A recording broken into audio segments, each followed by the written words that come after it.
In front of me is Nubia Red Magic Astra gaming tablet, and today I would like to show you how you can turn on or off app notifications.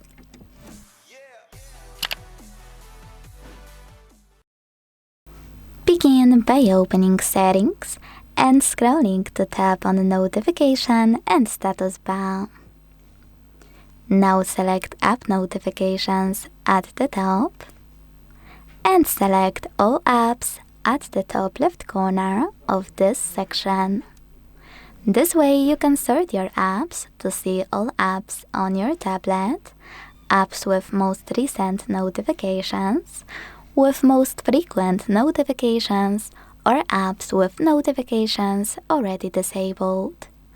Wherever you decided, when you're ready, use those switches next to your apps to block notifications from them, or gray ones to switch them back on.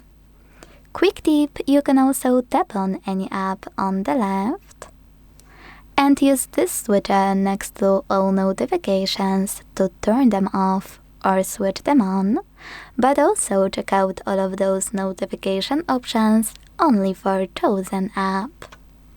Thanks so much for watching. If you enjoyed this video, leave a like, comment and subscribe. Bye!